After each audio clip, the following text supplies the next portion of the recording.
मैं मध्य प्रदेश आया 2 जनवरी को, पूरा सोशल मीडिया ओबीसी महासभा का आंदोलन था। एयरपोर्ट पे जैसे हमारे लोग स्वागत में खड़े होते हैं, पुलिस के लोग खड़े थे। ताली वाली मंच बजाओ, सुनो सिर्फ कि कितने बड़े षड्यंत्र होते हैं। हमारे नेतागण भी सुने, माला लेके खड़े थे स्वागत में। मैंने सोचा हमारे लोग होंगे, मैंने कहा धन्यवाद। तो मुझसे कहने लगे गाड़ी आ रही है जरा इधर लॉज में, तब तक आप बैठ जाओ। मैंने भरोसा किया, क्योंकि हमारे बहुजन समाज के लोग सब पे भरोसा करते हैं। भरोसा किया, उनके कैसे बैठ गया तो मुझे महसूस हुआ कि ये हमारे लोग नहीं है। बाद में पता चला कि वो पुलिस के लोग थे। उन्होंने मुझे 12 घंटे डिटेन रखा एयरपोर्ट पे। मैंने उसी दिन ये तय कर लिया था कि जब अब की बार मैं भोपाल आऊंगा तो अपने साथ अपने इतने भाइयों को लेके आऊंगा कि सरकार की हिम्मत नहीं पड़ेगी मुझे डिटेन करने की। 1 साल के बाद वो दिन आया है। मैं आपको सामाजिक न्याय यात्रा की बधाई देता हूं। मैं आपके प्यार की, आपके विश्वास की, आपके संघर्ष की दिल से इज्जत करता हूं। लेकिन अगर मेरा दर्द आप नहीं सुनोगे और उस पर अमल नहीं करोगे तो मेरे जैसे 1 लाख चंद्रशेखर पैदा होकर काम करे, आपकी जिंदगी नहीं बदलेगी। ताली बजाना छोड़ के मेरे सीधे साधे भोले भाले बहुजन समाज के लोगों, मेरे दर्द को सुनो। आपका अपना खून आपसे कुछ कहना चाहता है। क्या मेरा दर्द आपका दर्द नहीं है? क्या बाबा साहब अम्बेडकर का दर्द आपका दर्द नहीं है? क्या फूले, साहू, पेरियार, बिरसा, बाबू जगदेव प्रसाद कुशवा, जगन्नाथ कपूरी ठाकुर, महामना रामस्वरूप वर्मा, बाबा साहब अम्बेडकर,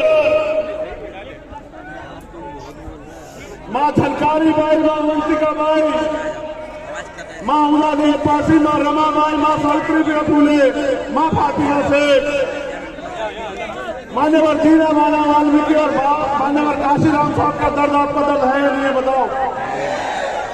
क्या उनके अधूरे सपनों को पूरा करना आपकी जिम्मेदारी, मेरी जिम्मेदारी है या नहीं? बताओ। आने वाली पीढ़ी आपको क्यों याद रखे? इस बात के लिए कि आप गुलामी को सहते हुए मरे, या इस बात के लिए कि आप गुलामी के खिलाफ लड़े? क्यों याद रखे? बताओ। तो फिर समझो और सुनो। एक आजादी की लड़ाई लड़ी गई 1857 में, जो अंग्रेजों से आजादी की लड़ाई थी, मेरठ से शुरू हुई। इतिहास में बार बार हमें चंद लोग ये कहते हैं कि आजादी की लड़ाई में इन वर्गों का कोई योगदान नहीं है। हमारे योगदान को नकारते हैं। इतिहास सुनो। आजादी की लड़ाई 1857 जो 10 मई को शुरू हुई मेरठ से, उसके नायक कौन थे? माता दीन वाल्मीकि और कोतवाल धन सिंह गुर्जर, जिन्होंने अपने प्राणों का बलिदान देकर उस आजादी की लड़ाई की शुरुआत की। 1804 उदयिया चनार चोरा चोरी का जो कांड हुआ, उसका इतिहास पढ़ो, जिनको सबसे पहले फांसी हुई भारत में। अगर पढ़ना है तो तिलकाराम मांझी पढ़ो, पढ़ना है तो उदयदेव फांसी पढ़ो, पढ़ना है तो टीपू सुल्तान पढ़ो, और अगर पढ़ना है तो चमार रेजिमेंट पढ़ो, अगर तुम्हें इतिहास पढ़ना है। द्वितीय विश्व युद्ध में जिन्होंने जर्मनी तक की फोर्स को बर्मा में धूल चटाई और गॉर्ड ऑफ ऑनर प्राप्त किया, जब अंग्रेजों ने जातिगत रेजिमेंट बनाई तो चमार रेजिमेंट ने गार्ड ऑफ ऑनर प्राप्त किया और जर्मनी की सेना को जवाब दिया, हकी बढ़वा दी उन लोगों को।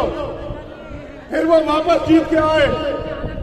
जब आए तो सुभाष चंद्र बोस जी के नेतृत्व में आजादी फौज खड़ी हो चुकी थी। अंग्रेजों ने कहा, हमारे समर्पण को जानना चाहते हो? अंग्रेजों ने कहा कि चमार रेजिमेंट को लड़ना पड़ेगा आजाद हिंद फौज के खिलाफ।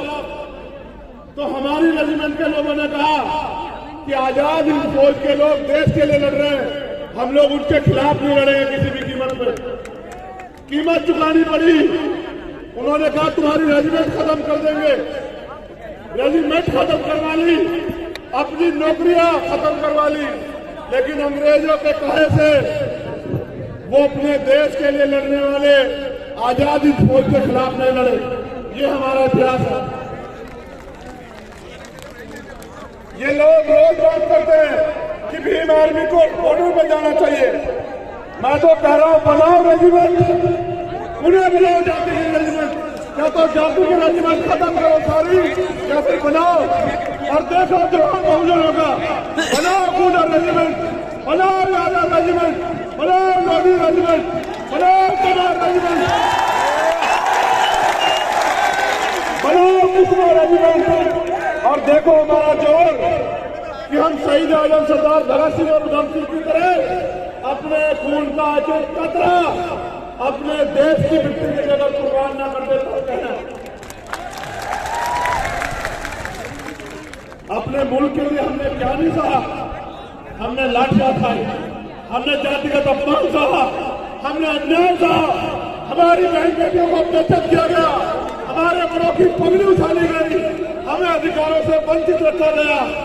क्या नहीं सहा हमने अपने देश में? आज भी आजाद भारत में हम अधिकारों की बात करते हैं, आप धर्म की बात करते हो। धर्म आदमी का व्यक्तिगत अधिकार है, आप धर्म की बात करो।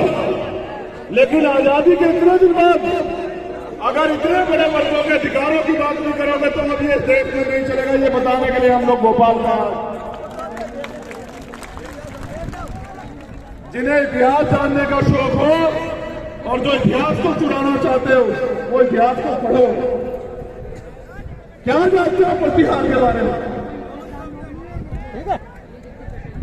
क्या जानते हो सम्राट वीर गुजर के बारे में? क्या जानते हो? तुम्हें नहीं पता इतिहास, क्योंकि इतिहास लिखा तुम्हारे लोगों ने। मैं धन्यवाद देता हूं साथियों का जिन्होंने पिछला आंदोलन किया, मेरे लोगों को थाने मंचों से गालियां दी, अपमानित किया, हमारे अधिकारों के खिलाफ बड़े बड़े नारे लगाए। मैं उनसे अपील करूंगा, भाइयों आप दीर्घायु हो, आपकी लंबी उम्र की मंगल कामना करता हूं। एक दो बार और हो और बड़े पैमाने पर आके आंदोलन करो,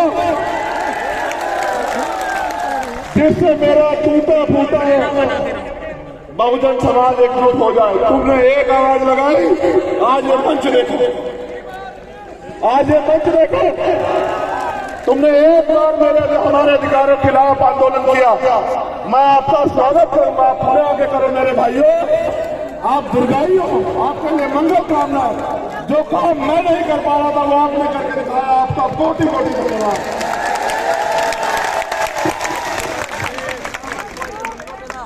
मैंने आपको एक आजादी के बारे में बताया, और भी इतिहास है उस आजादी का। दूसरी आजादी तब मिली जब बाबा साहब अम्बेडकर ने भारतीय संविधान में कमजोर वर्गों के आगे बढ़ने के लिए रास्ते खोले। आजाद तो देश 1947 में हुआ, लेकिन असली आजादी 26 जनवरी 1950 को संविधान लागू होने के बाद मिली।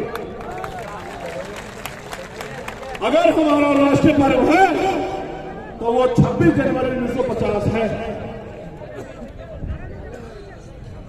दूसरी आजादी मिली, लेकिन आजादी अभी साथियों अधूरी है। मेरी बात पे गौर करो। कि जब देश आजाद हुआ अमीर अमीर रह गया, गरीब गरीब रह गया। आजादी से पहले गैर बराबरी पर आधारित व्यवस्था थी। उस व्यवस्था में अति पिछड़ों